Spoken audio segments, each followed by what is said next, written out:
Tendre Père, nous te disons un grand merci.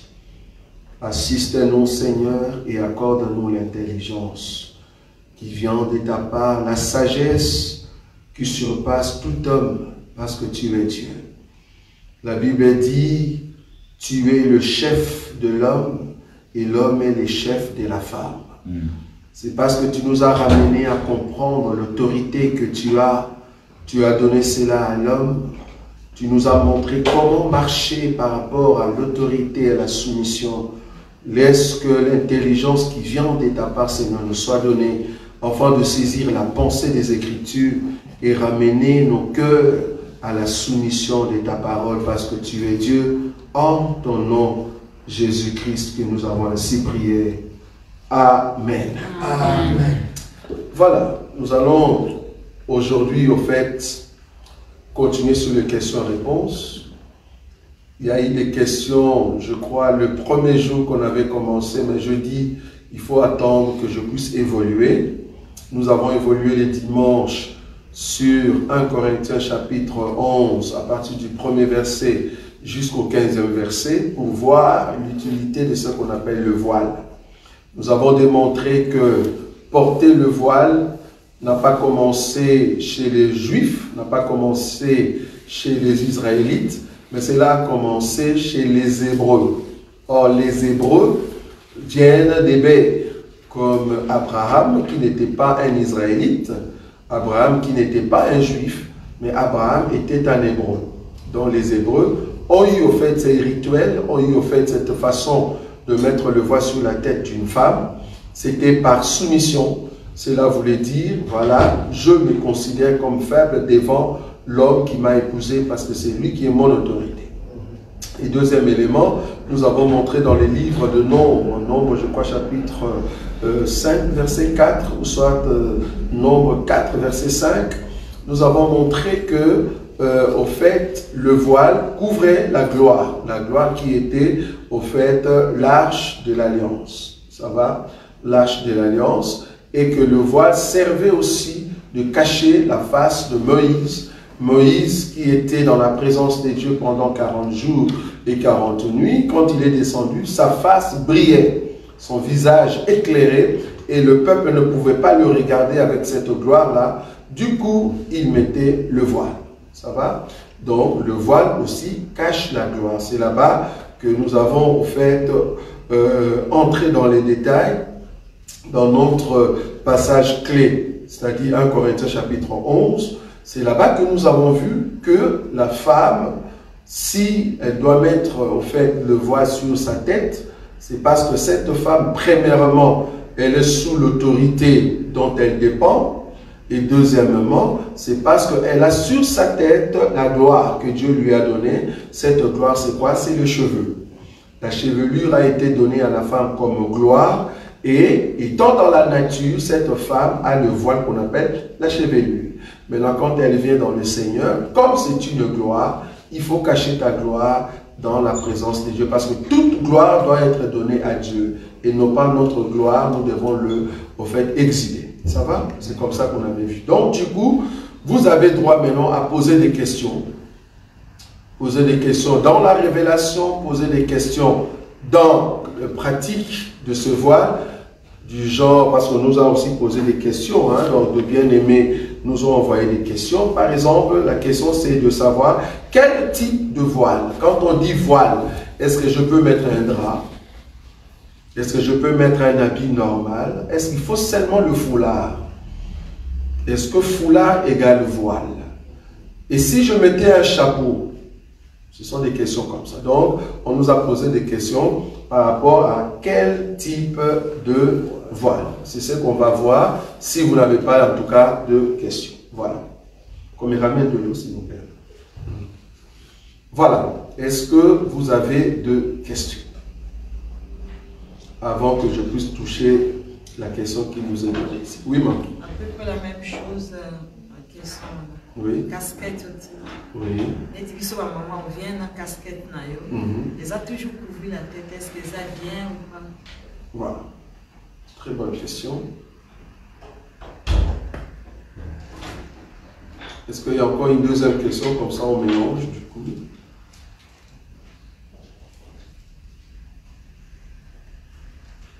de questions. Donc, la seule personne qui avait des questions, c'est notre frère Emmanuel. Merci, frère. Moi, je croyais que je m'attendais à beaucoup de questions.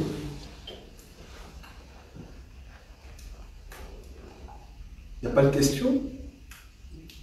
Ah, c'est grave. Alors, oui. Oui. Sans voile. Oui. Prière. Super. Très bonne question. Voilà. Très bonne question. Ça va? Ok, on va commencer par ces deux questions. D'abord, quel type de voile? Vous allez voir que dans la Bible, quand on parle du voile, c'est parce que, comme je dis, l'histoire de voile vient des Hébreux. Or, les Hébreux, vous allez remarquer que quand ils disent voile, c'est vraiment voile comme les femmes quand elles se marient. Normalement, le terme voile, c'est vraiment ça. C'est-à-dire mettre le voile comme quand tu te maries. C'est vraiment un tissu fin et voilà, que tu dois mettre sur la tête. Mais par contre, quand Paul maintenant va prendre ces rituels pour que cela devienne maintenant une doctrine, il n'a pas martelé sur quel est le tissu. Là où la Bible s'était, il ne faut pas rajouter. La Bible parle de couvrir la tête. Ça va? La Bible parle de couvrir la tête. Est-ce que couvrir la tête veut dire je peux mettre une marmite, par exemple? Donc je cherche quelque chose. Ah, même une marmite. Bon, c'est couvrir la tête. Donc, je crois que même la nature, ben là maintenant il faut évoquer la nature. Même la nature, quand nous disons que je vais voiler au fait ma tête, ce n'est pas avec une marmite. Quand on dit je vais voiler ma tête, c'est vraiment quelque chose, un tissu que tu peux mettre sur ta tête pour prier ou soit cacher peut-être quand il y a la poussière. Ça va? C'est-à-dire quelque chose qui peut t'aider en fait à cacher tes cheveux. Maintenant, est-ce qu'un chapeau peut m'aider? J'ai bien dit un chapeau, pas casquette. Je vais arriver là-bas. Un chapeau peut m'aider, par exemple, à couvrir mes cheveux ou ma tête. Je dis oui. Le chapeau a été conçu pour couvrir la tête. Mais quel chapeau? Est-ce qu'il y a une casquette? Non. Casquette en soi, c'est au fait dans la nature. Je prends la nature. Parce qu'en réalité, tu vas couvrir en fait la tête. C'est vrai. Mais tu vas voir que dans la nature, la casquette n'est pas un élément comme un chapeau. Casquette, c'est vraiment quelque chose de vite fait. Tu vois? Tu vas pas me dire que tu es en pagne et tu mets des casquettes. C'est pas normal. Non. Ici, c'est quelque chose que tu mets sur la tête et qui valorise en fait les dieux que tu pries. Donc tu ne vas pas venir ici avec une casquette. Ça n'a pas de sens. Un bonnet, oui. Pourquoi un bonnet? C'est un tissu. Ça va? Qu'on a conçu pour, au fait, cacher la tête. Le bonnet, ça passe. Ça va? Maintenant, le foulard. Quand je dis le foulard ici, je ne fais pas allusion au foulard que par exemple maman Sylvie a mis sur la tête, le foulard que ma soeur Nadine ou ma soeur maman Angèle a mis sur la tête. Non, je parle ici, le foulard que nous sommes en tout cas contre, c'est quand le foulard devient au fait quelque chose de, comment on dit, d'extravagant. Je ne sais pas, vous voyez là où je suis. C'est-à-dire, quand je viens prier, je ne mets pas le foulard dans le sens des extravagances. Quand je dis extravagance, c'est la façon que j'ai mis cela. Tout le monde, au lieu de me voir étant seul, mais on me regarde plus le foulard qui est sur la tête. Ça ne va plus. Là, vouloir ou pas, tu n'es plus, en fait, dans la modestie. Tu vois, ce n'est plus la modestie et tu n'es pas venu pour prier le Seigneur en étant soumise avec le foulard sur la tête. Non.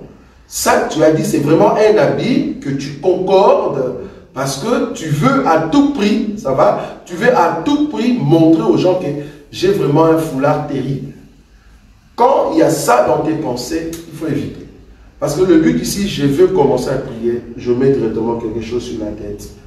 Ou à partir de la maison, j'ai déjà mis quelque chose sur la tête. C'est juste pour cacher mes cheveux. Mais quand tu mets de foulard compliqué, hein, ça devient une sorte de parure Il y a même d'autres qui ont des perles, tout ça. On s'est dit, est-ce que c'est vraiment pour nous montrer plutôt le foulard ou tu veux vraiment prier? Je ne sais pas si vous voyez la différence. Voilà, ça c'est un élément. Maintenant, la question de notre sœur Sylvie. Est-ce que si je ne mets pas le foulard, est-ce que Dieu ne va pas m'exaucer? Question. Je réponds cette question par une question. Quand est-ce que je dois prier, en tout cas, obligatoirement avec un foulard sur la tête? J'avais dit ça les dimanches. C'est quand? La disposition. Ça va? J'ai utilisé le terme disposition et indisposition. Si je suis disposé pour prier, ne dis pas, alors que tu es disposé, ne dis pas, je ne vais pas mettre le foulard. Je ne sais pas si vous voyez. C'est comme si j'étais disposé, parce que nous sommes dans la doctrine, c'est comme si j'étais disposé pour avoir les baptêmes, mais j'ai dit, je ne prends pas les baptêmes. Mais si je ne suis pas disposé pour prendre les baptêmes, si je meurs, j'entre au ciel. Comment? Le voleur à la croix. Vous voyez ça? Il était indisposé pour prendre le baptême, mais il va entrer avec nous. Ça, c'est une indisposition. Dans cette disposition-là, il ne peut pas prendre le baptême, parce qu'il était sur la croix. Ça va? Donc la disposition ici, c'est-à-dire, je peux, parce que je l'ai. Alors si je refuse de le faire, je dis je veux prier, c'est comme si j'ai bafoué la doctrine. Mais si je suis dans l'indisposition, même si je n'ai pas de voile, Dieu va m'exaucer. Parce que Dieu sait, c'était dans l'indisposition. Or, j'ai expliqué quand est-ce qu'il y a indisposition. Indisposition veut dire, j'étais dans un bus, ou soit mon enfant vient de tomber maintenant, c'est-à-dire je dois prier à ces moments-là rapidement, mon enfant tombe, étouffe, je dis, où est le voile? Mais attendez, ça ne va pas. Là, ça ne va pas. Là, c'est une indisposition, quelque chose qui vient d'arriver, donc du coup, je dois commencer à prier. Je ne vais pas attendre pour commencer à chercher le voile. Et j'ai déjà vu des gens, par exemple, qui est venu à l'église, mais la personne a oublié quoi? Le voile.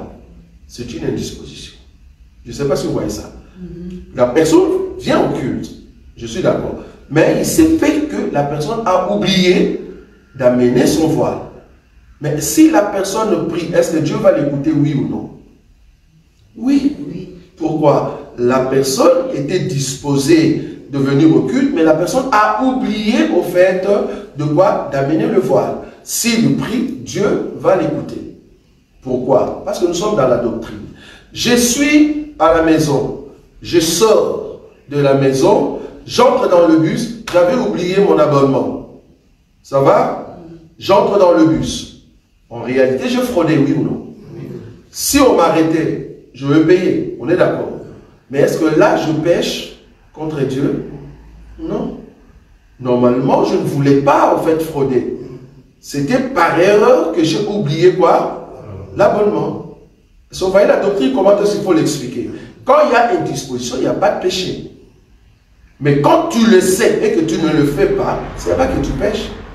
C'est comme les baptêmes. Tu sais très bien que le baptême est salutaire, mais tu dis, je ne vais pas prendre le baptême et que le baptême est caduc. Là, tu pêches. Vous voyez la différence? Là, tu pêches. C'est comme le voile. Tu sais que tu vas prier le soir. Tu es dans ta maison. Tu sais qu'à 22 h, tu pries avec ton mari et tes enfants. C'est à 22 h. Ah, il est 22 h. Le foulard est à côté. Ça peut se trouver n'importe où, voire même un autre tissu. Mais tu te dis, oh, je ne veux pas mettre. C'est là-bas que ça devient un problème. Là, ça s'appelle manque au fait d'obéissance. Je ne sais pas si vous voyez la nuance. Donc, je peux prier sans foulard, Dieu peut m'entendre. J'ai dit Amen. Mais dans quelles circonstances? Ça va? Dans quelles circonstances? Ce n'est pas que je refuse de le mettre. Non. À ces moments-là, il n'y a pas, en fait, obligation de le mettre. S'il n'y a pas obligation à ces moments-là par rapport à l'indisposition, je ne pêche pas. Parce que le Seigneur sait très bien que pour respecter l'Écriture, si je le foulard avec moi, ben je vais le mettre pour prier. Oui, une question? On a une question en ligne ici de la sœur de Nantella. Oui. Elle demande, est-ce que dans l'Assemblée des Saints, nous parlons de couvrir les cheveux ou la tête en entièreté? Et si c'est les cheveux, elle demande si les cheveux doivent être couverts ou si une partie des cheveux. Super. Je crois que cette question, déjà, on avait déjà répondu à cela. Couvrir la tête ou couvrir les cheveux? Couvrir la tête veut dire quoi? C'est ce qu'on avait dit la fois passée. Couvrir la tête veut dire, je m'efface parce que je suis le corps, mon mari est là. Mon mari, c'est qui? C'est la personne qui m'a épousé et nous sommes dans le Seigneur. Si je ne suis pas marié, mon mari, c'est le Seigneur. Donc, c'est une autorité. Donc, je le mets. Pourquoi? Parce qu'il y a une autorité dont je dépends. Ok? Donc là, je dois mettre en fait, couvrir la tête. C'est dans ce sens-là, je m'efface. Couvrir le cheveu veut dire quoi? Couvrir les cheveux veut dire, j'ai une gloire et que je dois couvrir. Or, déjà, Paul nous dit que le cheveu couvre déjà et le voile pour la tête. Le cheveu de la femme, c'est déjà le voile pour la tête. Ok. Est-ce que le cheveu couvre toute la tête? Est-ce que le cheveu couvre toute la tête? Non. Mais on dit que les cheveux, c'est le voile pour la tête. Est-ce que vous voyez? Donc, du coup, même le cheveu qui est le voile dans la nature, ça ne couvre pas toute la tête. Le problème, nous avons le cheveu, mais on l'appelle quand même voile par rapport à Paul. Donc, même si je prenais le voile, je mets les tissus sur la tête, je n'ai pas dit de le mettre comme, comment on dit le truc de juif là? Comme le pape lui met ici. Le kippa. Keba? Non. Kippa ou keba? Kippa. C'est kippa ou keba? Je ne sais pas. Donc le truc qu'ils se mettent là, c'est pas cacher le cheveu. Non. Ça, c'est pas cacher le cheveu. Quand on dit cacher les cheveux, ça dit mettre le voile, tu le mets complètement. Mais est-ce qu'il faut que tout le cheveu entre? Là, ça devient une loi. Il ne faut pas que la doctrine devienne une loi. Non. Sinon, tu vas faire des choses par la loi. Ce n'est plus par la foi. La doctrine me dit de couvrir mes cheveux. J'ai couvert mes cheveux. Alors, parce qu'il faut comprendre que tout se passe dans la conscience. L'homme est jugé dans la conscience. Imagine une personne qui vient ici, elle-même dans son cœur, elle dit, je veux mettre le foulard alors que ses cheveux ici, j'étais au coiffeur, c'était trop cher. Donc je ne veux pas en fait déranger ma coiffure. Tu vois, elle le met de façon qu'il ne faut pas que ça dérange ma coiffure. Tu vois, j'ai un problème. Tu n'es pas déjà soumise, vouloir ou pas. Il n'y a pas l'obéissance. Quand tu viens, tu te dis, je veux venir dans la présence de Dieu, je veux mettre quelque chose sur la tête. Est-ce qu'il faut que tout le cheveu entre? Non.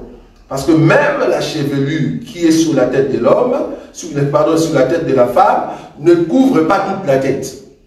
Donc quand on dit tête, en réalité, que la chevelure est le voile pour la tête, en réalité c'était là, jusqu'ici. Ici, non, rien du tout. Maintenant, est-ce qu'il faut que le cheveu entre à l'intérieur pour ne pas montrer ses cheveux? Non, il n'y a pas une écriture qui nous soutient par là. Sinon, ça deviendrait maintenant de la loi. Or, quand la loi devient une contrainte, tu n'agis plus par rapport à l'amour et à la foi, mais tu agis par rapport à la loi. Et ce n'est pas juste. Ça va? Je ne sais pas si vous avez vu comment j'ai présenté les choses. Donc, par rapport à la question de notre sœur, couvrir toute la tête veut dire, j'ai expliqué, c'est-à-dire, là je suis le corps et je suis devant l'homme qui m'a épousé, ou soit Jésus-Christ. Donc du coup, donc c'est l'homme qui est la tête et moi je suis au fait le corps. Couvrir le cheveu veut dire garder, ou soit couvrir sa gloire. Or, est-ce qu'il faut que ces cheveux soient, donc toute pièce de cheveux doit être à l'intérieur du voile? Je ne vois pas une écriture qui me soutient là-dessus, mais ce que je vois, si la femme couvre sa tête, c'est déjà très bon. Ça va? C'est ce qui est important.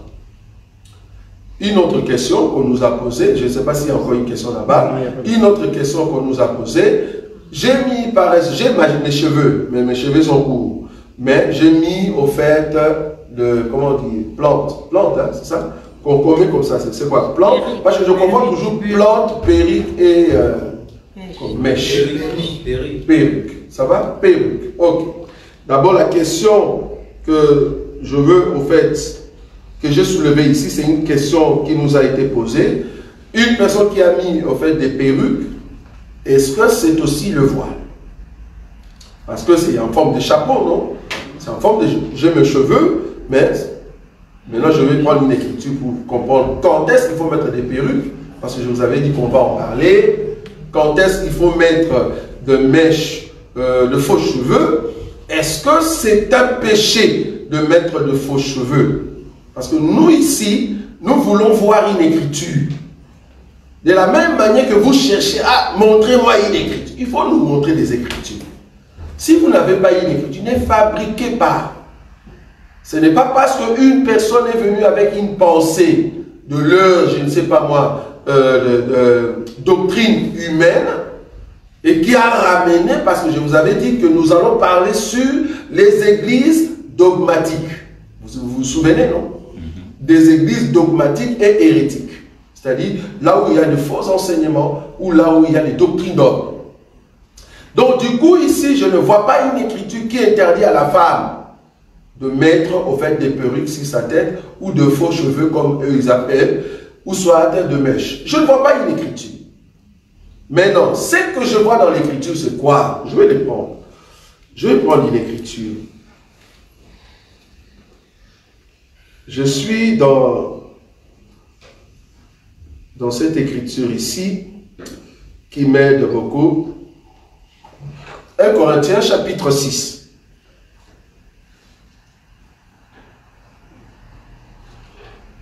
1 Corinthiens chapitre 6, le verset 12, l'homme de Dieu. Écoutez bien cette écriture. 1 Corinthiens chapitre 6, verset 12. Oui.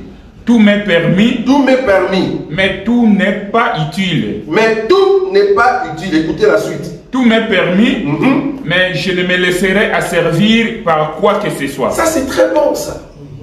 Tout m'est permis, je suis d'accord. Tout m'est permis, je suis d'accord. Mais remarquez la deuxième partie que j'aime beaucoup. Mais je ne me laisserai asservir par quoi que ce soit. Ah, ok.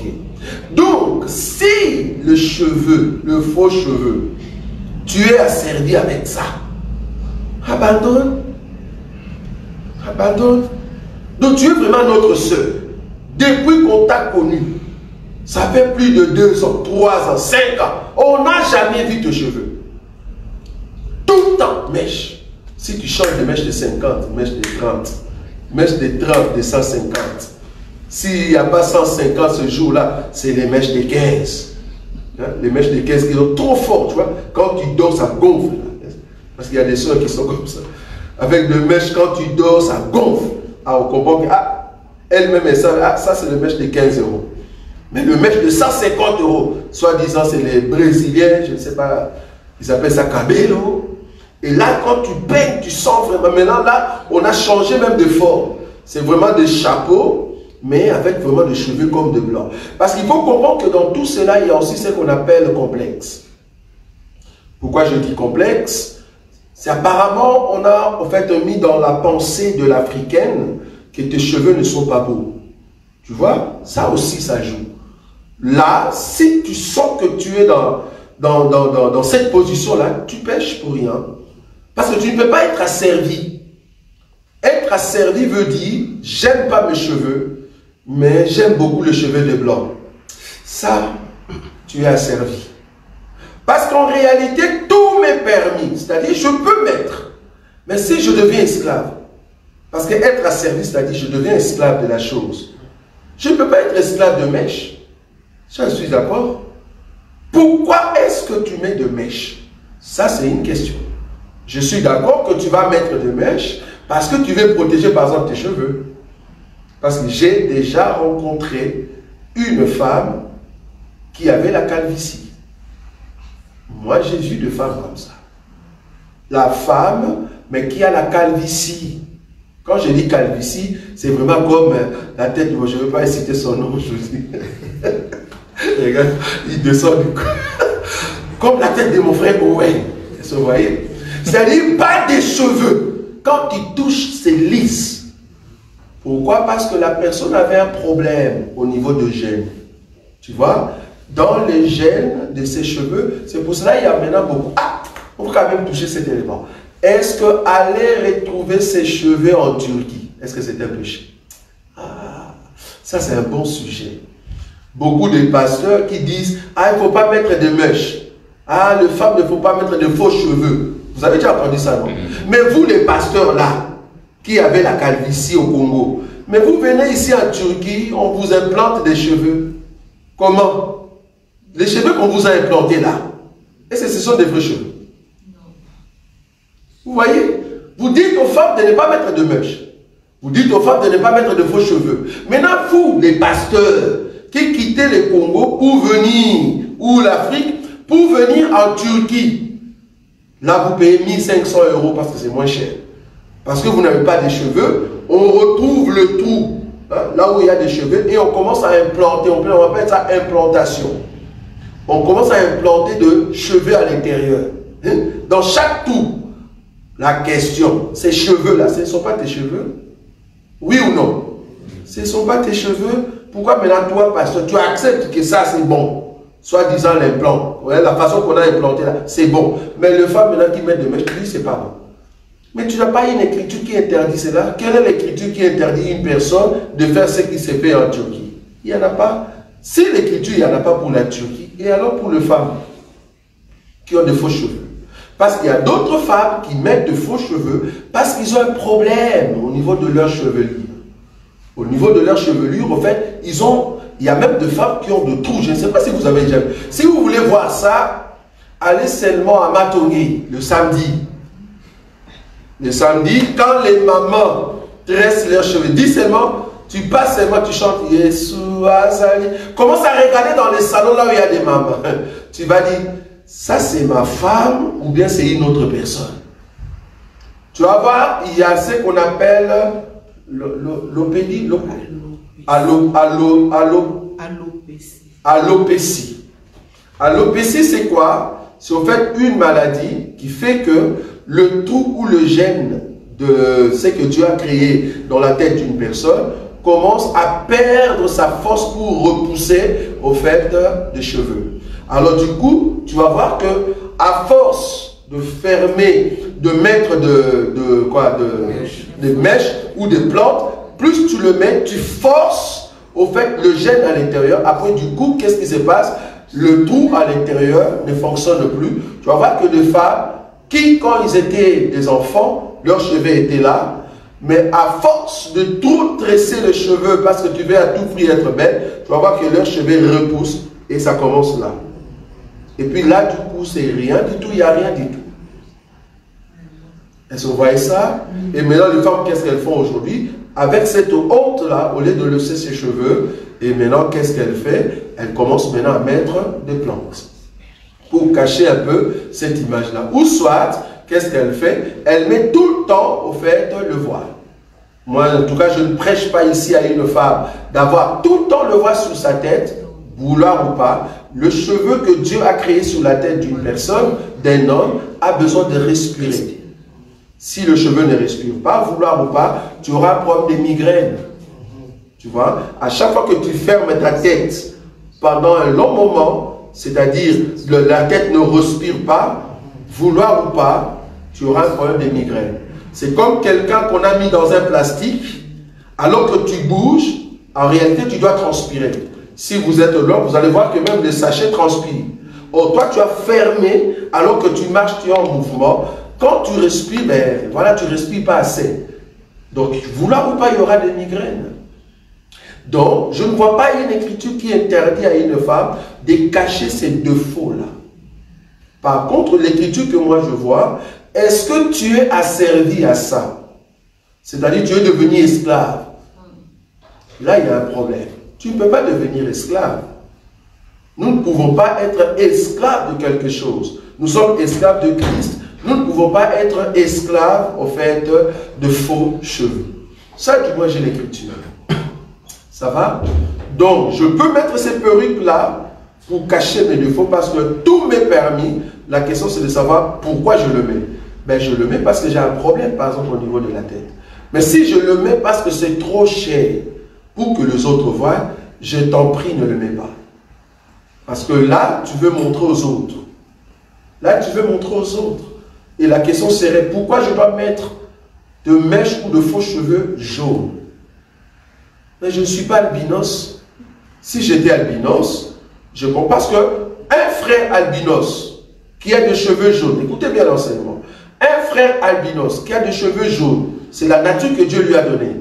Dès qu'il va au salon et il met notre teinture là noire, qu'on nous met ici, parce qu'on m'a mis aussi une fois. Quand tu te laves, c'est noir partout. Dès que tu vas au salon pour cacher la chevelure jaune et mettre des teintures noires, toi qui es albinos, tu pèches. Tu changes la nature de Dieu qui est sur toi. Or, l'homme est la gloire de Dieu. Dieu t'a créé albinos, il sait pourquoi. Dieu, il sait pourquoi.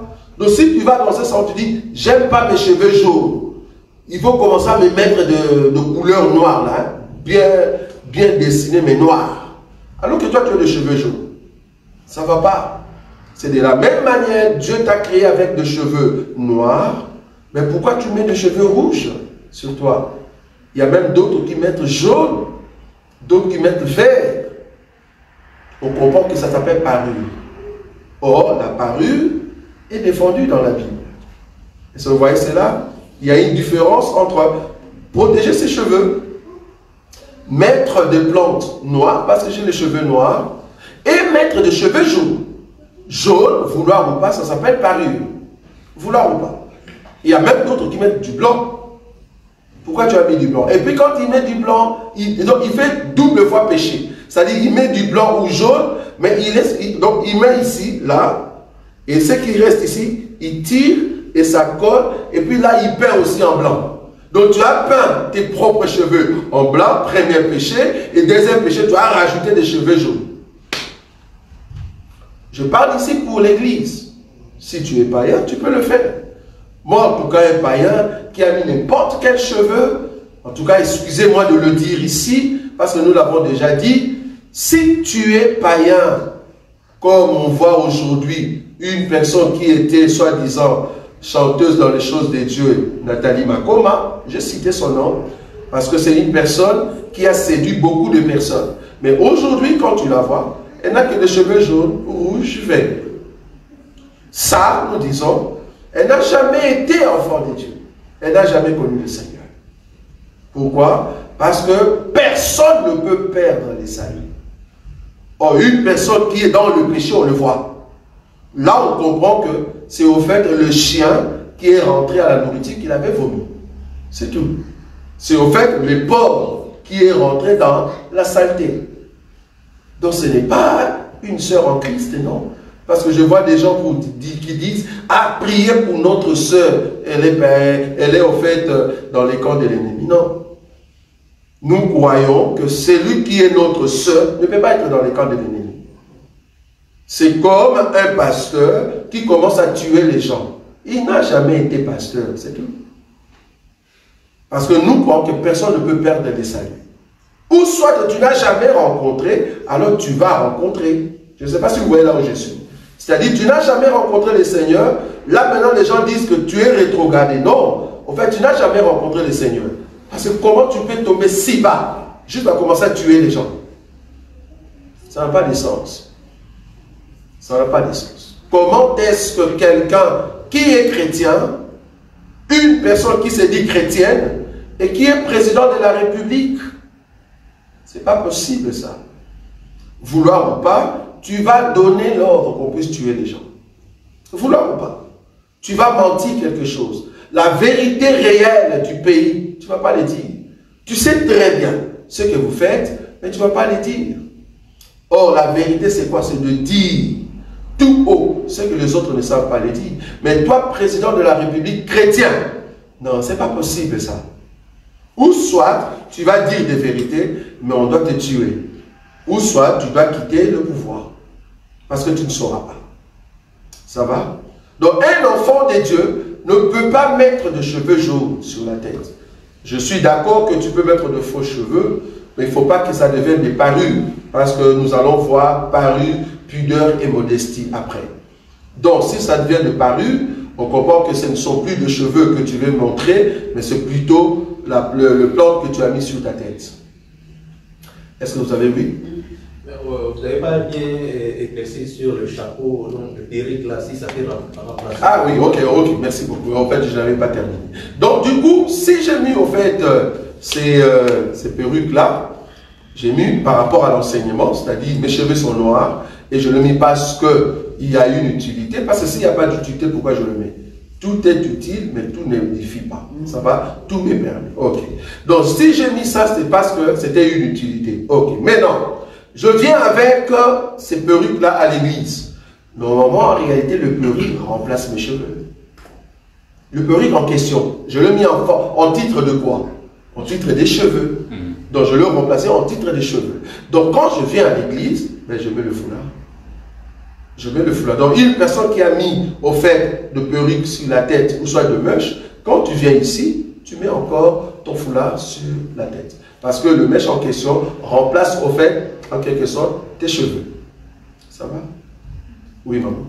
Quelque chose trouvé dans 1 Corinthiens 11. 1 Corinthiens 11. 10. 1 Corinthiens 11. 10. Question. Oui. Pourquoi à cause des anges? Oui. C'est pourquoi la femme, à cause des anges, doit avoir sur la tête une marque de l'autorité dont elle dépend. La question, c'est de savoir c'est quel ange. Oui. Ça va? Oui. C'est quel ange? Ici, il faut aller plutôt dans les cadres du tabernacle. Dans les tabernacles, la prière du saint, c'est où? La prière des saints, c'est dans quelle partie du tabernacle? Le lieu très saint. Le lieu? Très saint. Non. Le très saint. Le lieu, non, Le saint. pas très, lieu saint.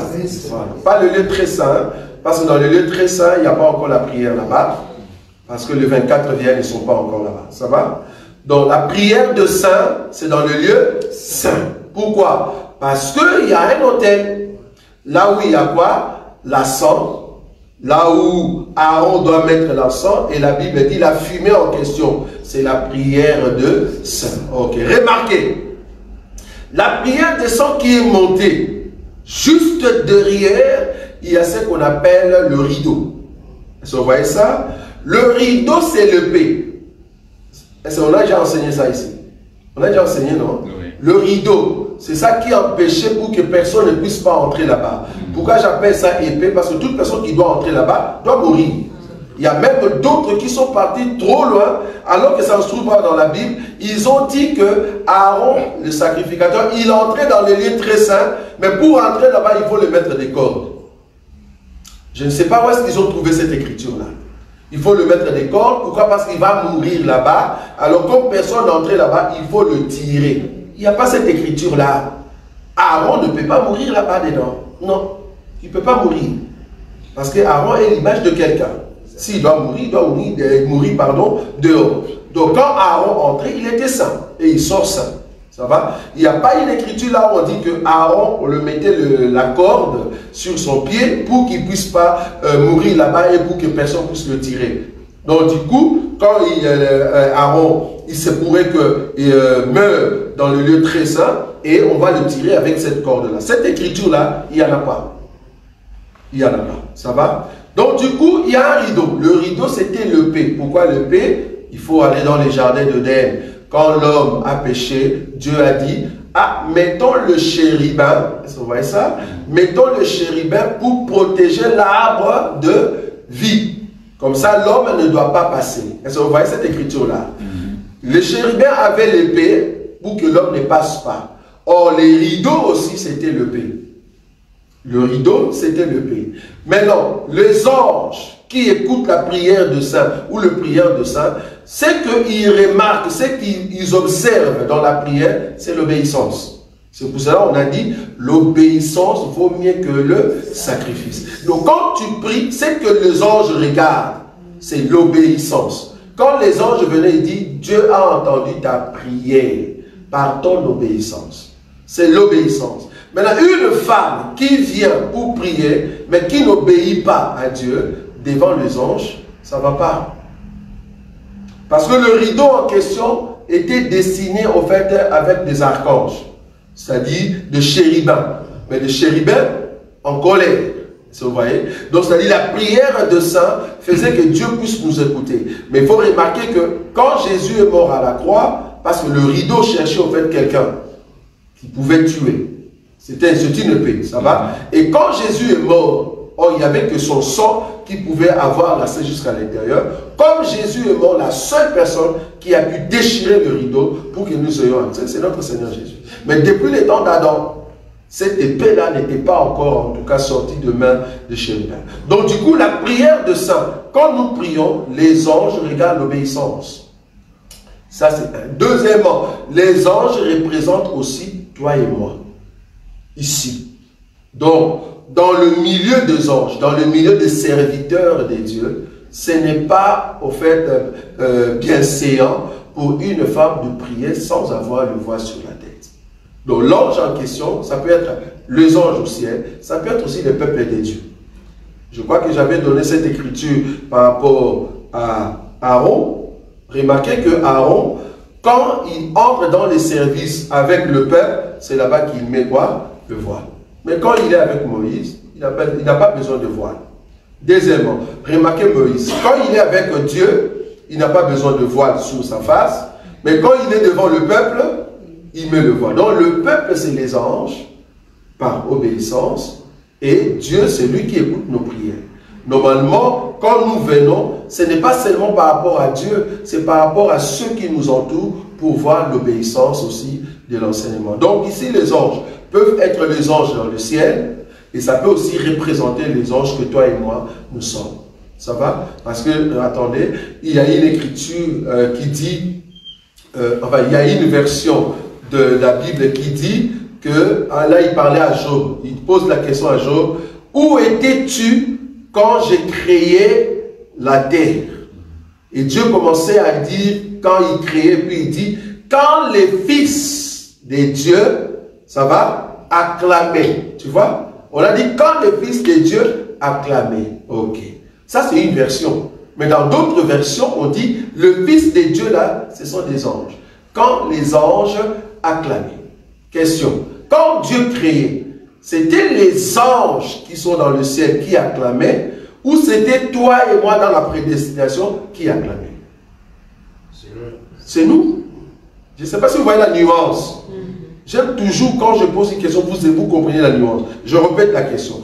La Bible dit, Dieu dit à Job, où étais-tu quand les enfants des dieux, les fils des dieux, acclamaient quand j'ai créé la terre? Où étais-tu, toi, Job? Question. Dans d'autres versions, au lieu de parler des fils des dieux, mais on a dit des anges. Bon, peut-être là, tu ne vois pas. On va prendre une écriture, Genèse. Genèse, pour expliquer les anges, hein, c'est très important. L'homme de Dieu, Genèse chapitre 6. Oui, tu peux commencer à partir du premier verset, tu descends. Ok. Genèse chapitre 6, oui. À partir du premier verset. Oui. Lorsque les hommes eurent commencé à se multiplier sur la face de la terre, écoutez bien, oui, et que les filles et leurs filles nées, oui, les fils de Dieu virent que les filles des hommes étaient belles, oui, et ils en prirent pour femmes parmi toutes celles qu'ils choisirent. Oui. Alors l'Éternel dit, mon esprit ne restera pas à toujours dans l'homme, oui, car l'homme n'est que chair, et ses jours seront de 120 ans. Oui. Les géants étaient sur la terre en ce temps-là, après que les fils de Dieu firent venir vers les filles des hommes, et que leur eurent donné des enfants. Oui. Ce sont ces héros qui firent famer dans l'Antiquité. Est-ce que vous voyez ça? Donc, ici, on nous dit que les fils de Dieu, ils ont vu que les filles des hommes étaient belles. Maintenant, les fils de Dieu ont pris ces filles-là. Maintenant, dans cette relation, la relation en question a donné naissance à qui? À des géants. À des géants qui étaient des héros dans cette période-là. Question. Les fils de Dieu, là. Dans d'autres versions, on nous dit des anges. Dans d'autres enseignements aussi, on nous dit des anges. Oui ou non? Est-ce qu'un ange dans le ciel peut venir dans la chair humaine, rencontrer une femme physique dans la chair humaine et avoir un enfant physique dans la chair humaine? Non. Non. Comment tu peux penser comme ça? Comment tu peux penser comme ça? Il faut aller dans des versions. Là, parce que même le Fils de Dieu que moi je suis un ange. Même Paul a dit, si seulement vous avez l'hospitalité, c'est très bien. Pourquoi? Parce que d'autres personnes ont logé des anges dans leur maison. Quand il dit des anges, il parle des anges célestes et les anges qui est au fait lui-même, qui ça? Paul, Pierre, serviteur de Dieu, tous ceux qui respectent la parole de Dieu, tu es des anges. Je vais encore aller plus loin. La Bible dit, quand nous allons monter au ciel, parce qu'on lui a posé la question par rapport au mariage, quand nous allons monter au ciel, nous serons comme des anges. Donc il n'y aura pas ni femme ni homme. Nous sommes des anges. Donc il faut voir les anges dans les deux sens. Soit les anges au ciel, là j'ai donné par rapport à l'écriture de l'autel d'or qui élève la prière devant le rideau. Ça, ce sont les anges qui écoutent la prière et qui regardent l'obéissance. Mais d'autres anges aussi, dans un autre sens, ce sont le Fils de Dieu. Ceux qui sont dans l'ensemble, nous regardons l'obéissance. À cause des anges, à cause des Fils de Dieu, normalement la femme doit avoir la marque de la soumission sur sa tête dont elle dépend. Ça va? Voilà. Très important. Oui. Moi j'ai une question. Est-ce que, vu que la chevelure est la gloire que Dieu a donnée à la femme, est-ce qu'une femme, quand elle coupe ses cheveux, elle pêche? Maintenant, il y a des femmes qui coupent l'entièreté des cheveux. Maintenant, si elle est chrétienne et qu'elle a tout coupé, quand elle prie, est-ce qu'elle doit se voiler aussi? En tout cas, une femme, dans notre enseignement, une femme qui coupe complètement ses cheveux. Quand je dis complètement, c'est-à-dire raser à fond, c'est pas malséant. Quelque chose, je dis, c'est malséant. C'est pas bien séant, c'est malséant. Pourquoi malséant? Parce que, connaissant l'écriture, c'est une gloire que tu as sur ta tête. Ça va? Sinon, si tu rases comme ça, alors, quel est le but alors que tu vas mettre encore le voile? D'ailleurs, Paul le dit, si tu as rasé, alors quelle est l'utilité encore de mettre le voile? Il n'y en a plus. Or, la Bible dit, c'est honteux pour une femme de se raser. Il y a d'autres qui nous ont dit, bon, honteux là, c'était au temps de Paul. Ce n'est pas notre temps, parce qu'aujourd'hui, coiffé comme des musiciens du monde, j'aimerais pas citer son nom, la femme d'un musicien congolais, avoir des cheveux comme ça, c'est un mode. Je dis, je suis d'accord, c'est un mode, mais remarquez que cette femme-là, elle n'a pas coiffé tout. Elle a diminué. Il y a une différence entre diminuer ses cheveux et raser tout. Je ne sais pas si vous voyez la différence. Raser, c'est-à-dire, tu n'as plus de cheveux sur la tête.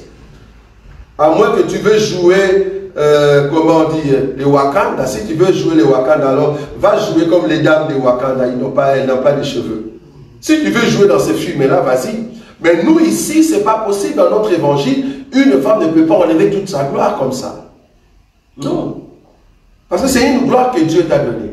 Est-ce que moi qui suis homme, or ma gloire c'est ma femme, est-ce que je peux complètement enlever ma femme? Non. Je peux toujours aider avec des conseils pour qu'elle change, façonner sa femme. Parce qu'il faut comprendre que le premier jour que tu vas rencontrer ta femme ou ton homme, vouloir ou pas, tu l'as aimé, ça ne sera pas en tout cas à 100%, à 85%. Non. Je me te dire, le premier jour que tu rencontres une femme, tu rencontres un homme, tout ce que tu ressens, ça s'appelle passion. Il n'y a rien d'amour là-dedans. L'amour, c'est quand la personne est malade, la personne fait tous ses besoins dans sa culotte, et toi tu supportes ça. Ça, c'est l'amour. C'est parce que tu l'as aimé. C'est pas parce que tu as vu une personne qui est beau ou belle, ou une femme trop belle, tu dis « je t'aime ». Bon, en réalité, le terme « t'aime », c'est ça, c'est en français. J'aime beaucoup plus en portugais. Tu gostes. C'est différent.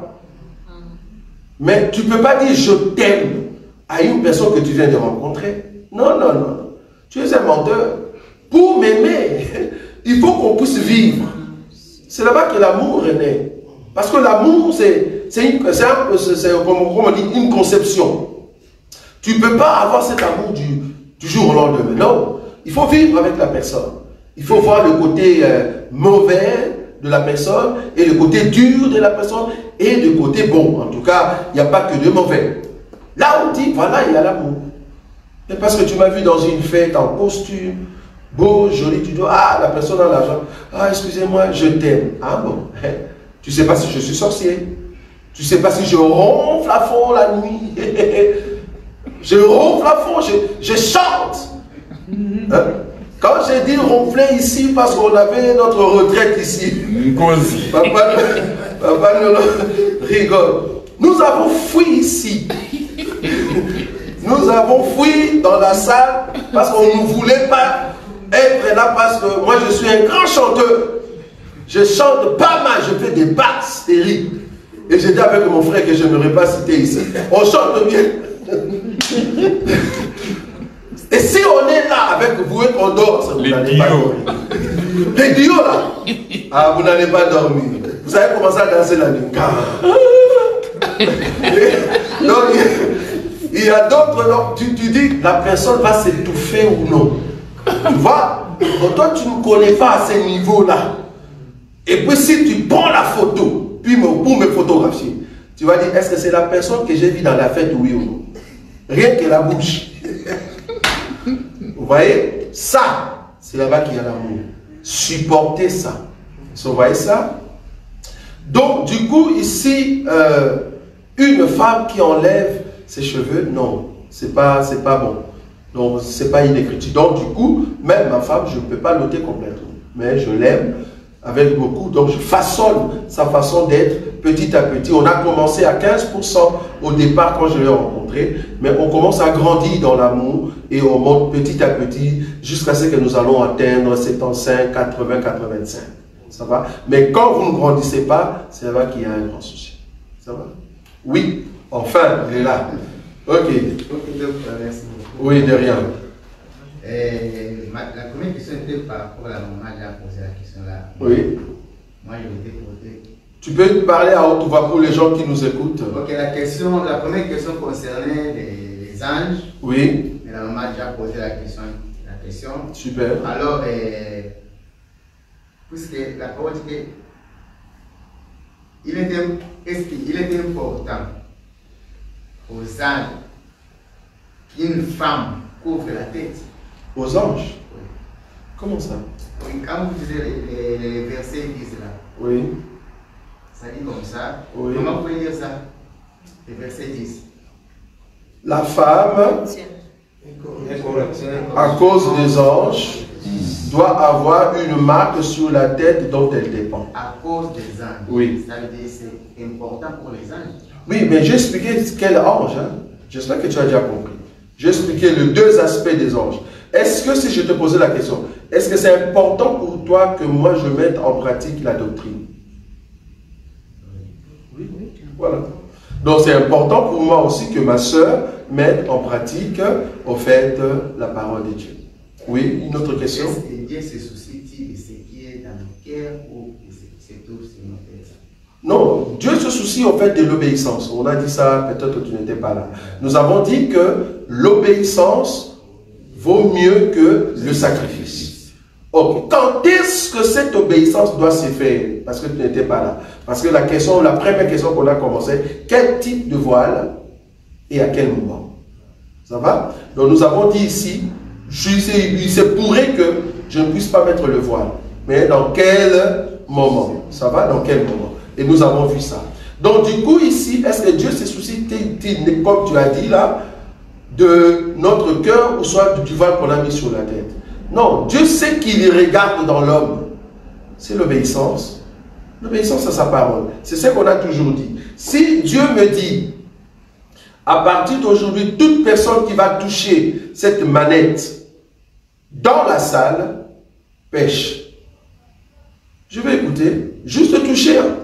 Le fait que ça vienne de Dieu, je ne touche pas. Mais qu'est-ce que Dieu regarde alors? Parce qu'en réalité, manger l'arbre, c'est ça qui est un péché.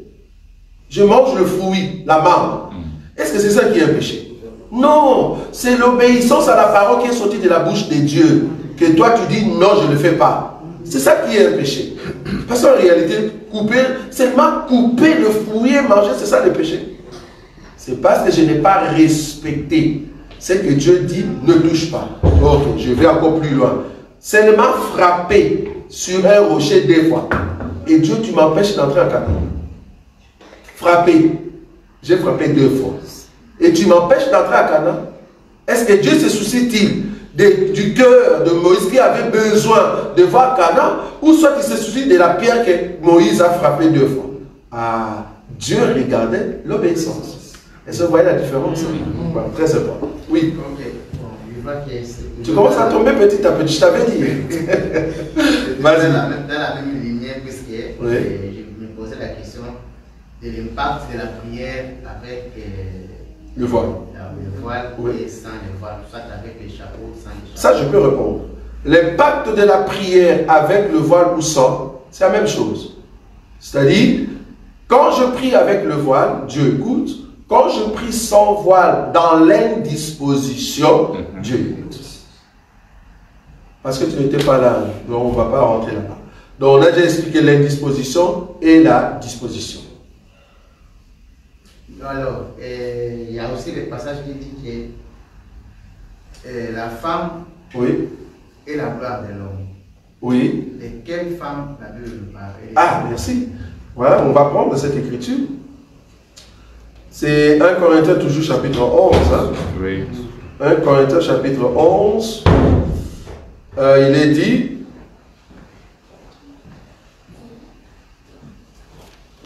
C'est verset 7. Hein? C'est 7. Voilà. L'homme ne doit pas se couvrir la tête. Je croyais que tu regardais dans ta Bible. L'homme ne doit pas se couvrir la tête, puisqu'il est l'image et la gloire de Dieu. Mais qui est l'image de Dieu? En réalité, c'est qui est l'image de Dieu? C'est l'homme. Oui, c'est l'homme. Mais quel homme? C'est ça sa question. C'est quel homme qui est l'image de Dieu? Le vrai homme. Le vrai homme. Le vrai homme, c'est normal le Christ. C'est le Christ qui est l'image de Dieu, le véritable homme. Maintenant, si tout homme accepte le véritable homme, toi aussi tu deviens homme. Je ne sais pas si tu vois là où je suis. Toi aussi, parce que tu es soumis. Oh, comment accepter le véritable homme? Mais c'est le verset 3. C'est ça, non? C'est le verset 3. Je veux cependant que vous sachiez que Christ est le chef de l'homme. Ah, voilà. Si je te posais la question, c'est quel homme? C'est vraiment toi?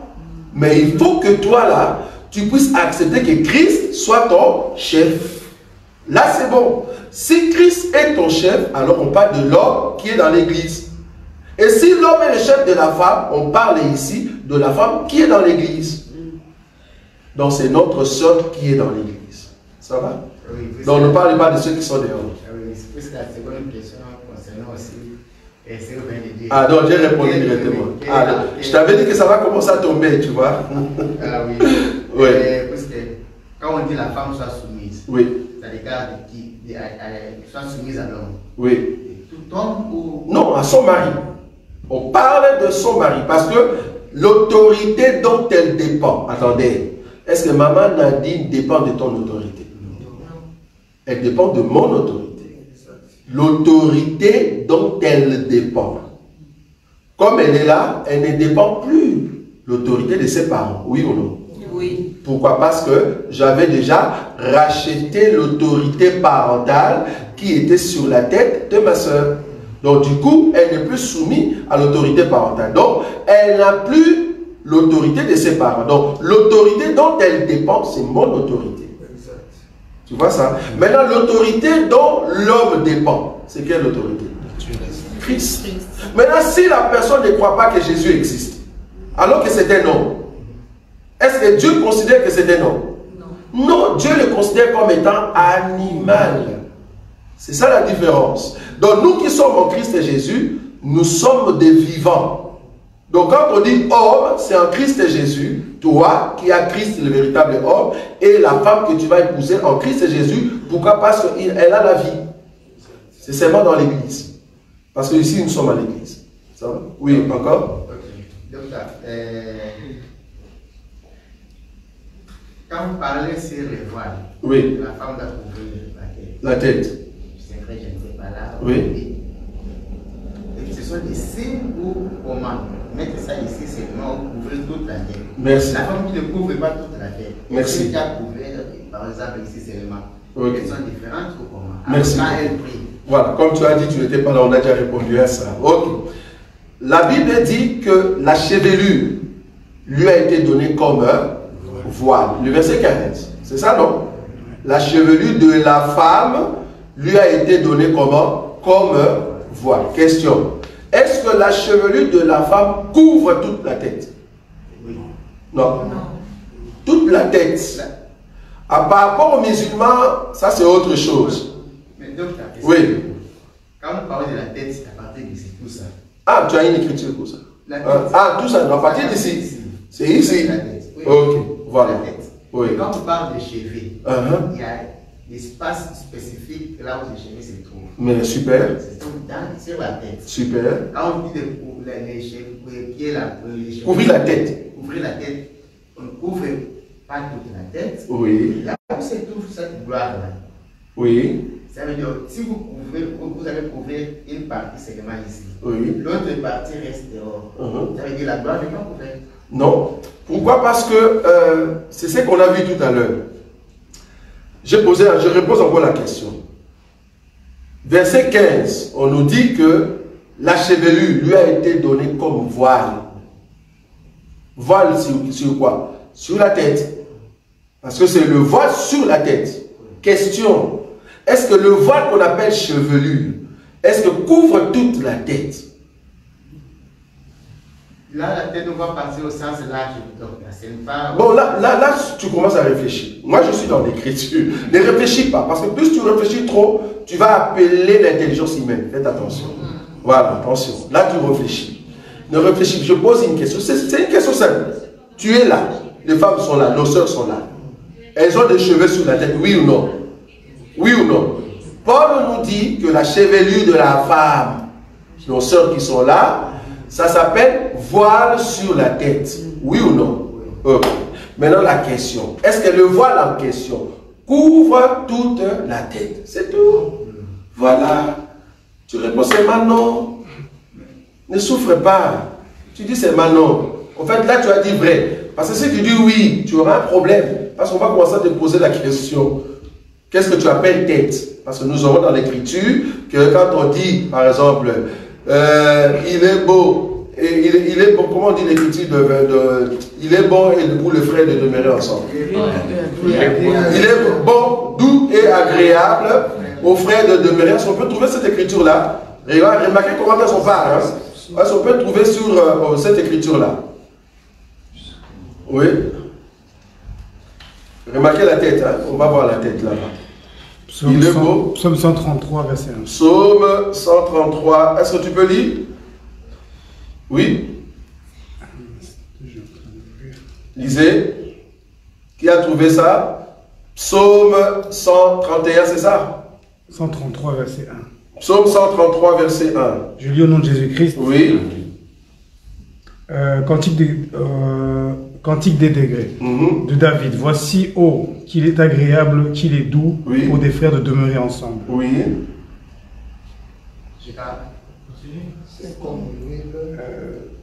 Mais aidez-nous, aidez-nous. C'est comme l'huile précieuse qui est répandue sur la tête, descend sur la barbe. Répandue sur la tête, descend sur la barbe. Descend sur la barbe. Sur la barbe d'Aaron. Sur la barbe d'Aaron. Qui descend sur le bord de ses vêtements. Ça, c'est tout. Donc quand on dit tête, on voit tout ça. L'huile qui descend sur la tête. C'est tout sa tête. Mais quand on arrive là-bas, on dit, ben, ça vient jusqu'aux barbes et la barbe donne où? Donne au fait aux habits. Donc tout ça c'est la tête. Vous l'avez ou pas? Quand on dit, on a coupé la tête de Goliath, ne me dis pas qu'on a coupé cette partie ici. Non. Tu vois, là où on aura un problème. Quand on dit tête, on regarde tête. Tête, c'est ça, la tête. Jésus est la tête de l'église, nous sommes les corps. Là, ne me dis pas que la tête qu'on dit Jésus, c'est la crâne. Donc cette partie aussi, ça reste aussi avec les corps. Ça ne va pas. Tu vois, tu auras un problème. Donc quand on dit tête, c'est là. Tout ça, c'est tête. Ok. Maintenant la question, est-ce que la chevelure qui est le voile sur la tête de la femme, qui est une gloire, est-ce que cette chevelure couvre toute la tête? C'est ça la question. Non. Ok? Maintenant, est-ce que Dieu se soucie, est-ce que de ces cheveux-là, qui ne couvrent pas toute la tête, ou le fait qu'il a mis les cheveux là où il a mis ça? Dieu, en créant la femme, il a mis les cheveux là où il a mis. Ok. Maintenant, quand je mets le voile, moi qui suis une femme, si je mets le voile, est-ce qu'il faut regarder bien, pas même le poil? Parce que si tu vas dans ce sens-là, c'est ce que je dis, ça deviendra une sorte de contrainte, une loi. C'est-à-dire, je veux mettre le voile comme de musulman. C'est-à-dire là, je viens là, je fais vraiment là, pour que tous mes cheveux soient à l'intérieur. Mais il y a même d'autres qui vont là, seulement, comme ninja. Tu vois? Donc, c'est-à-dire, du coup, tu nous ramènes dans des contraintes de dire, ah, il faut vraiment que ça soit là, parce que tu ne sais pas. Parce que là, tu parles des cheveux de nos sœurs qui sont africaines. Va chez les blancs. Chez les blancs, vouloir pas leurs cheveux, peut toujours sortir. Or, le fait que ça sorte, elle pêche. Dans ces pensées-là. Donc, ça ne peut pas sortir. Du coup, tu vas leur faire tomber dans la loi. Ça devient contrainte. Or, nous ne pouvons pas servir Dieu avec contrainte. C'est pour ça que je dis, il faut toujours ramener tout le verset. Même moi, je ne peux pas servir Dieu avec contrainte. Si je commence à servir Dieu avec contrainte, alors que l'Écriture n'a pas martelé là-dessus, je crée une loi. Ça, c'est le danger. La Bible me dit, la soumission ou l'obéissance de la femme, c'est quand elle met le signe de l'obéissance dont elle dépend. Donc, si je suis une femme mariée, je mets le foulard sur ma tête. Est-ce qu'il faut que tout le cheveu entre? Je n'ai pas une écriture pour ça. Là, ce sont des réflexions. Ça va? Mais docteur, quand on dit de couvrir la tête, oui. pas les cheveux. Pardon? Si on couvre les cheveux, oui. C'est ça la question que je viens de poser. Oui. Vous allez couvrir les cheveux, une partie seulement, ça de devant. Toute cette partie de derrière ici dehors. Là, vous faites ça comment? C'est ça aussi la nature. La nature, elle ne vous enseigne pas que ça, c'est pas pour la tête. Oui, par exemple, quand on dit, allons comme ça, quand on dit à l'homme de ne pas couvrir la tête, l'homme, tout homme qui prie ou qui prophétise la tête couverte, est-ce que tu vois cette écriture-là? Allons maintenant par rapport à l'homme. Est-ce qu'on parle ici de voile comme des musulmans qu'on met ici cachés complètement, ou on parle de casquettes? Pourquoi si je mets des casquettes, Dieu n'est pas content dans l'église? Parce que les casquettes, vouloir ou pas, ça prend seulement ici, non? Il y a aussi mes cheveux qui se voient. Pourquoi Dieu n'est pas content? Donc Dieu considère que même toi, si tu étais président, quand je mets des casquettes, bien que c'est là, tu considères que je ne te respecte pas. C'est-à-dire, je couvert ma tête. Bien que ça reste ici vide. Je ne sais pas si tu vois. C'est-à-dire, le fait de mettre des casquettes sur la tête, ça s'appelle déjà couvrir. Je ne peux pas couvrir ma tête. Même le comment on dit, le chapeau qui vient comme ça, comme le fachi. Comment? Moniere, voilà, ça, c'est ça, voilà. Ça là, tu vois, tu vas enlever directement. Si tu remets ça, à vouloir ou pas, tu as vu toi-même, tout le cheveu ici, ça reste. Mais avec ça, tu entres dans le bureau d'un président, c'est considéré comme couvrir sa tête. Alors qu'il y a une grande partie des cheveux qui sont dehors. Donc le problème, c'est mettre quelque chose sur ta tête en signe d'obéissance. Il faut aller là. Sinon, vous allez tomber dans la loi. Vous allez tomber dans la loi et c'est compliqué. Ça va? Ok, ça va. J'ai aussi une question, mais si on voit ça. Oui. 1 Corinthiens 7. Ça, c'est dans les mariages, là. Oui, vas-y, dis-moi. Si on peut lire ça. 1 Corinthiens 7. Non, c'est dans les mariages. Oui, attends. 1 Corinthiens 7, 39, oui. Je lis au nom de Jésus. Oui. Une femme est liée aussi longtemps que son mari est vivant. Oui. Mais si le mari meurt, oui, elle est libre de se marier à qui elle veut. Seulement que ce soit dans le Seigneur. Oui. La question. Elle... Non, c'est juste la fin. Jusqu'à la fin. Ça la fin? Ah, jusqu'à la fin, oui. 40. Elle est plus heureuse, néanmoins, si elle demeure comme elle est. Suivant mon avis, et moi aussi, je crois avoir l'Esprit de Dieu. Oui. Mais je ne sais pas si c'est pas la version, hein, puisque dans l'autre version, il a se marié avec un chrétien. Bon, ça, ce sont des versions nouvelles. En fait, bon, quand on dit chrétien, normalement, c'est une connotation pour dire ils sont dans le Seigneur. Ça va? Ça, ce sont des versions nouvelles, je comprends. Ce sont des versions nouvelles. Donc, elle doit être en Christ, parce que l'Écriture le dit très bien, non? Dans le Seigneur. Seulement que ce soit dans le Seigneur. Ou être dans le Seigneur, c'est que tu es chrétien. Tu vois? Là, maintenant, de versions nouvelles, hein, de nouvelles versions qui sont sorties, dit, oh, mais être dans le Seigneur veut dire être chrétien. Tu vois? C'est dans ce sens-là. Ça, ce sont des versions nouvelles. Il faut être dans le Seigneur, c'est-à-dire chrétien. Maintenant, la question, c'est de savoir, être chrétien, est-ce que je peux épouser une femme qui est chez les catholiques?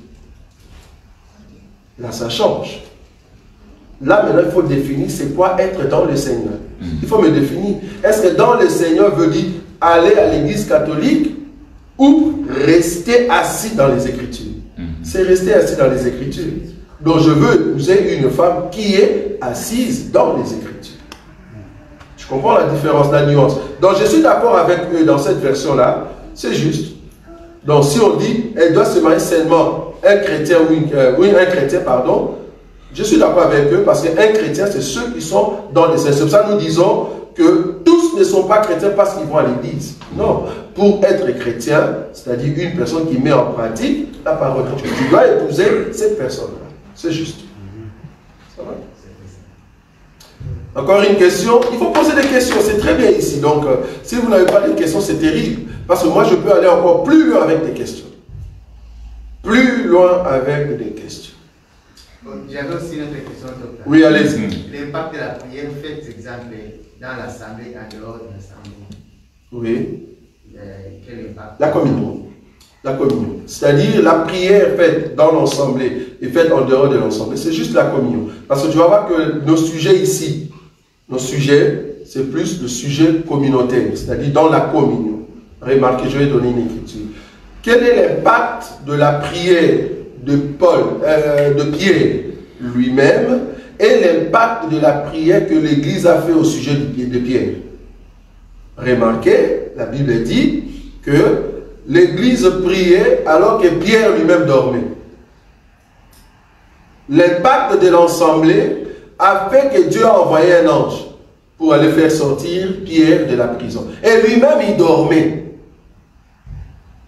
Tu vois la dimension? Lui-même, il dormait.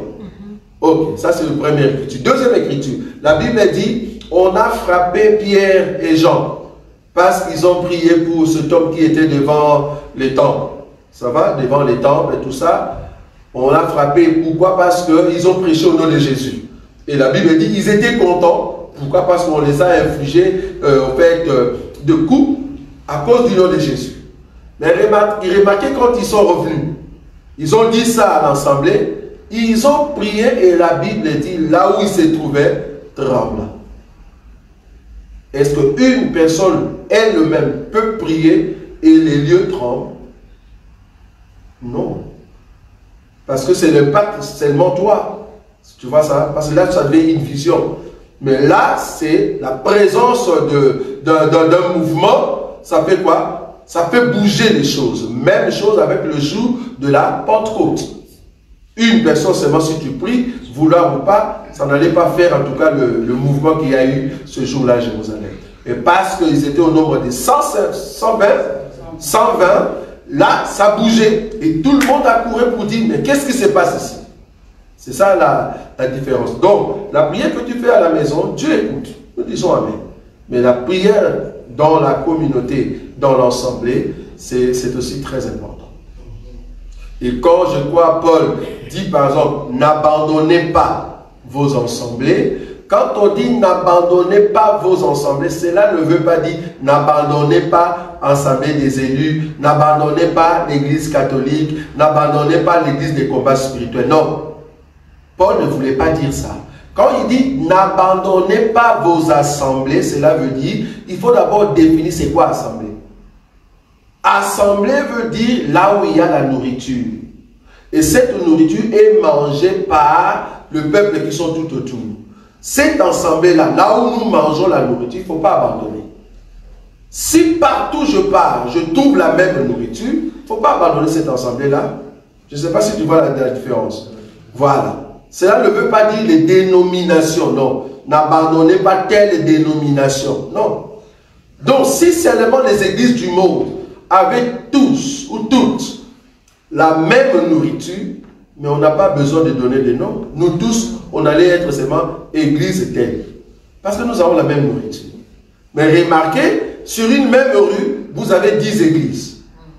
Est-ce qu'ils sont dans la même assemblée? Non. Parce que l'autre mange l'assemblée où on fait sortir de cailloux dans les ventres des gens. On n'a pas vu cette écriture. D'autres confessent que tu peux au fait donner de l'huile, faire boire les gens de l'huile. On n'est pas dans la même assemblée. Or, pour être dans la même assemblée, il faut être dans la même assemblée avec les Jacques, les Pierre et les Paul. Mais toi, tu es dans une assemblée où on vous dit qui a acheté l'huile. J'ai vu ça tout à l'heure sur Facebook. Allez, amenez vos huiles. Enfin, il dit au peuple, achetez de l'huile chez Aldi et nous allons prier. Cette huile-là, vous allez l'utiliser à la maison. Même si on appelle nos frères le Paul et les Pierre, on dit, écoutez un peu ce qu'ils disent, soi-disant, c'est écrit dans la Bible. Est-ce que vous êtes d'accord avec ça? Ils vont dire, non, ça, nous n'avons jamais vu ça dans l'assemblée où nous sommes. Dans l'assemblée des dieux, il n'y en a pas. Si tu es dans l'assemblée de cet enseignement, il n'y en a pas où on fait acheter des gens des huiles. Non, ça vient de ça. Vous avez acheté de l'huile. Donnez-nous, d'ailleurs, nous ici, pour rappeler, pour ceux qui ne connaissent pas, la fin de l'année va arriver dans 1 mois et demi. J'aimerais vous dire que si vous ratez les 31, ici, nous avons l'habitude de distribuer des poulets et de l'huile. Et de riz. Je ne sais pas si vous savez. Vous savez, non? Ah, vous ne savez pas. Demandez à Maman Sylvie. Donc, nous ici, nous avons l'habitude, chaque les 31, au lieu que ça soit vous, dans d'autres églises, les 31, 365 jours, ça fait combien de jours? Ça fait 365. Alors, commencez à compter 1 euro, 1 euro. Donc, chacun de vous doit amener 365 euros pour donner à l'homme de Dieu. Papa, nous sommes 100. 365 euros fois 100. Papa, vraiment, pasteur, comment tu peux nous gagner comme ça? Ça, c'est rouler les gens. Ça, c'est arnaquer, en fait. Ça va? Mais nous, ici, au lieu que vous donniez au pasteur, non, c'est les pasteurs qui vont vous donner. Donc, les hommes de Dieu, nous allons acheter l'huile. Nous faisons ça chaque année. C'est ça. L'année passée, on l'a fait. C'était en France. C'était en France. Ah oui, on a fait ça en France. Voilà. Donc, on fait ça chaque année.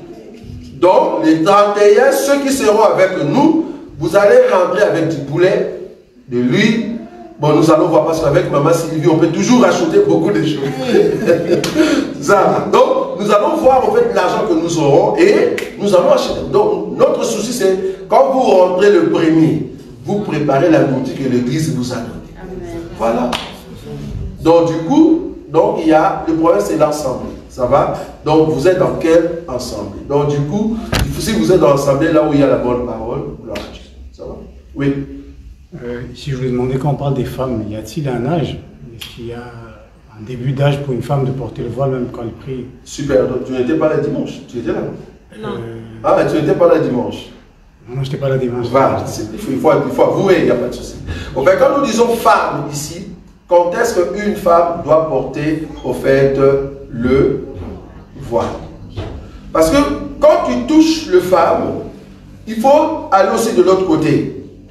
Ça va? Il faut aller aussi de l'autre côté. C'est-à-dire, quand je touche le femme, il faut toucher aussi l'homme. Ok, la question c'est de savoir. J'ai un enfant, par exemple, Ruben, ou soit Tourodin. Ça va?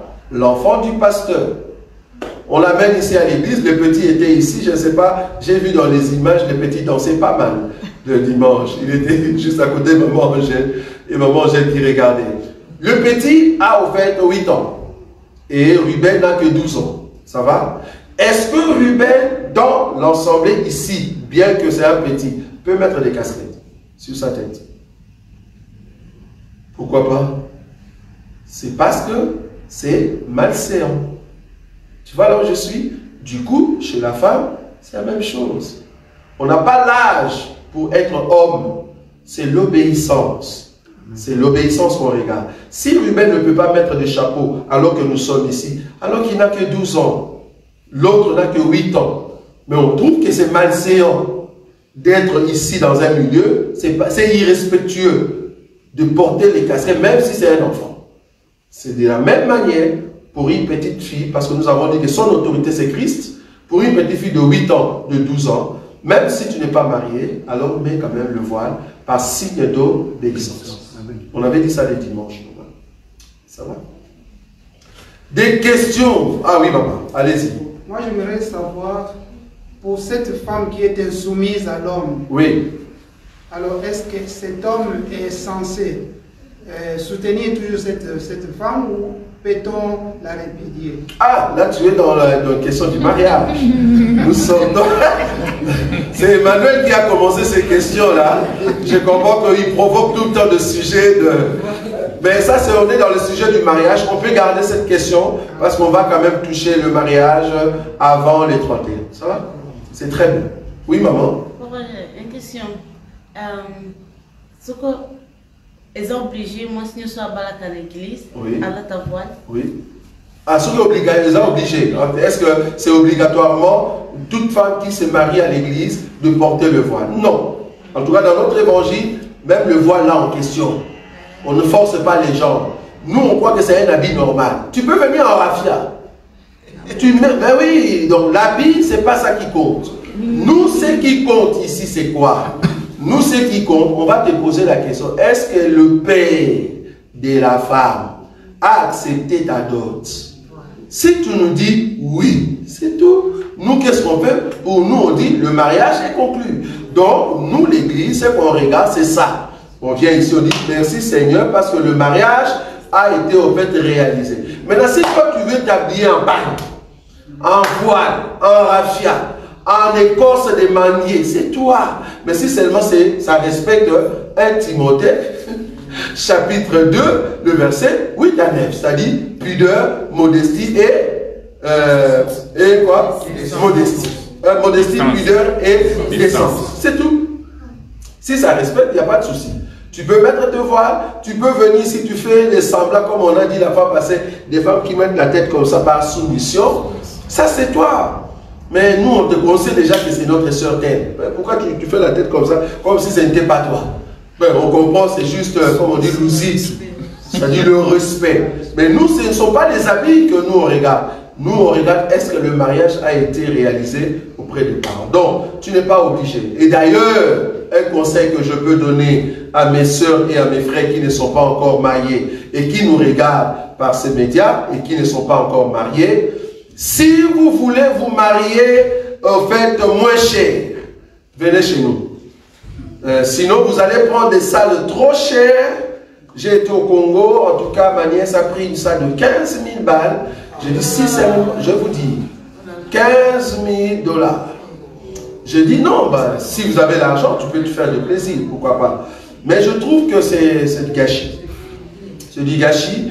Donc, si, en tout cas, vous voulez vous marier moins cher, venez chez nous. Pourquoi chez nous? Parce que nous croyons que dès que le père reçoit au fait la dot, le mariage est déjà réalisé. Mais malheureusement, là où ma nièce prie, on lui a dit, ben, dès que le père accepte la dot, ce n'est pas encore le mariage. Il faut après cela aller à la mairie. Ce n'est pas encore le mariage. Il faut maintenant venir auprès du pasteur pour qu'il puisse dire, je déclare mari et femme. Alors c'est le mariage. Ça, c'est un faux enseignement. Donc c'est pour cela maintenant, vouloir ou pas, il y a d'autres qui fêtent 3 fois. En tout cas, si vous avez l'argent, tu vas fêter 3 fois. C'est-à-dire le mariage coutumier, on vient, mais vous êtes seulement en panne. Ils sont en panne, mariage coutumier. Après, mariage de mairie. Ah, là, c'est en costume, tenue normale, mais les gens vont voir. Ah, maintenant, c'est l'église. Là, maintenant, c'est le voile qui va jusque là-bas. Le voile qui va coûter combien? 7 500 €, mais tu vas le mettre seulement une fois. Et vous avez l'argent. Donnez-nous les 7 500, on met ici. Hein? Au lieu d'acheter cette robe-là de 7 000 €, tu vas mettre seulement une fois. C'est-à-dire la nuit, là, tu mets ça et c'est fini. Demandez, en tout cas, maman a dit sa robe aujourd'hui, ça se trouve où? Elle a laissé ça au pressing. Elle a abandonné ça. Elle ne veut plus prendre ça. J'ai dit, mais attendez, c'était ta robe, non? Pourquoi est-ce que le femme, c'est une question qu'on va demander à nos sœurs. Sœur, toi qui nous suis et toi qui êtes là, pourquoi la robe des mariages blanche là? Pourquoi vous ne le remettez plus? Pourquoi ne pas le mettre dans les mariages d'autrui? On va confondre, ça c'est sûr. Ça, vous voyez ça? Vous ne voulez plus mettre cela, pourquoi? Parce que ça n'a pas d'utilité. Alors pourquoi gaspiller 10 000 €, 7 000 € pour une robe que tu vas mettre seulement une fois? Venez chez nous, en tout cas il y a des pagnes et nous avons de bien-aimés qui vont bien poudre cela. À 500 €, c'est bon, ça passe très bien. Et tu seras content et voilà, le mariage a eu lieu. Au lieu de souffrir avec les 7 millions. Ça va? C'est juste un conseil, donc c'est à vous de voir. Oui? Oui, il y a une question en ligne de notre sœur Caroline. Oui. Elle pose la question, si on comprend bien, si je rentre dans une assemblée et je remarque que les femmes dans cette assemblée ne portent pas le voile, je dois malheureusement constater que dans cette assemblée, on ne respecte pas la parole. Amen. Amen. Au fait, la doctrine, c'est comme si tu entrais dans une assemblée et on dit par exemple que le baptême n'est pas obligatoire. Ils ne respectent pas l'assemblée. Tu entres dans une assemblée, tu vois, il y a 6 paniers d'offrandes. 6 paniers d'offrandes. Hein? Non, je vous dis, il y a des églises comme ça. 6 paniers, même 7. Galates, le prophète, dit offrande ordinaire. Je me suis dit, c'est quoi ordinaire? Je ne comprends pas. Bon, extraordinaire, c'est quoi? Je ne sais pas. Donc, offrande ordinaire, aumône, voyage du pasteur. Attendez, s'il vous plaît. S'il vous plaît. Ça dit, je viens avec mon argent. J'ai 15 €, mais vouloir ou pas, je vais échanger à 1 €, 1 €. Ben oui. Donc, Dieu voit que j'ai mis 15 €. Donc, je mets 1 € là-bas. 1 €, 1 €, 1 €, 1 €. Voilà. Donc du coup, si j'entre dans une assemblée, là où je vois que le voile n'est pas respecté, ou soit ils ne mettent pas le voile, je me dis directement, ils n'ont pas cet enseignement, ou soit le pasteur est ignorant, et Dieu va lui accorder la grâce un jour de rencontrer cet enseignement. Parce qu'il ne faut pas condamner directement cet enseignement-là pour dire, ah, cet enseignement va aller en enfer. Non. En fait, le pasteur n'a pas encore rencontré l'enseignement véritable sur le voile. Oui. Oui, il y a la sœur Sarah Gigot. Oui. Bon, je ne sais pas si c'est une question, mais ça termine par un point. Oui. Ou bien une information qu'elle veut nous donner. Oui. Il dit, en Belgique, il est interdit par la loi de se marier religieusement sans mariage civil. Bon, peut-être. Hein, bon, ça, ce sont des lois étatiques. Ça, ce sont des lois étatiques. Ça, c'est vraiment la loi qu'on peut mettre ici en Belgique ou en France. Mais par contre, en France et en Martinique, je crois, ou Guadeloupe, je crois que le 9 décembre, Papa Nono va faire un mouvement. Pourquoi? Parce qu'eux, ils considèrent que le mariage, c'est le mariage civil et à l'église. Donc les mariages des parents, ils s'en foutent complètement. Donc il y a d'autres qui pensent comme ça. Mais nous, étant en Christ Jésus, nous avons notre manière de comprendre que le mariage a été réalisé. Il faut qu'il y ait un mot de la part du Père. Sinon, ça ne va pas. Il faut qu'il y ait un mot de la part du Père. Donc, si c'est une information, je le confirme, c'est juste, mais c'est une loi étatique. Ça n'a rien à voir avec la loi ecclésiastique. Ça n'a rien à voir. Ça va? Okay. Encore une dernière question? Oui, frère Emmanuel? J'avais une question encore à Ephésiens 5, verset 27. Ephésiens 5, 27, tu peux lire ça? Ou non? Tu veux qu'on lise? On lise? Tu veux qu'on lise? Oui. Ephésiens 5, combien? 27. Ephésiens 5, 27, il est dit ceci. Afin de faire paraître devant lui cette église glorieuse, sans tache, ni ride, ni rien de semblable, mais sainte et irrépréhensible. Oui. Quelle est cette église-là? Il n'y a pas 2 églises, Emmanuel. Il n'y a pas 2 églises. Nous n'avons que cette église qu'on appelle la Vierge sage. Cette Vierge sage qui va monter. Tu as déjà compris la réponse une fois. Je t'avais dit que tu vas faire tomber tes galons. C'est la Vierge sage qui monte. Ça va? Parce que la Vierge qu'on va présenter, ce n'est pas la Vierge folle. Tu es d'accord avec moi? La Vierge qu'on présente ici, c'est la Vierge sage qu'on va présenter devant les anges et devant le Père. Ça va? Normalement, tu devais avoir ça. Bon, je sais que tu as posé pour les autres parce que normalement, tu avais la réponse. Amen. Amen. Nous allons prier. Tendre Père, nous te disons un grand merci. Merci pour ce moment de questions que tu nous as donné. Nous croyons à l'intelligence qui vient de toi. Celui qui éclaire toutes choses pour amener toutes choses dans sa parole, afin que nous puissions marcher non pas selon les idées des hommes, non pas selon les pensées venant des hommes, mais selon ce que tu nous as donné dans ta parole pour être éclairés, Seigneur, à chaque instant et marcher dans l'obéissance, car l'obéissance vaut mieux que le sacrifice. Nous voulons, Seigneur, être de ce peuple qui marche à l'écoute du Saint-Esprit, car c'est lui qui a mis en nous la parole révélée, afin de marcher dans l'assurance de l'obéissance, parce que tu es le Dieu. Que cette nuit soit une nuit de paix et de sécurité, parce que tu es le roi des gloires. En ton nom, Jésus-Christ, que nous avons ainsi prié. Amen.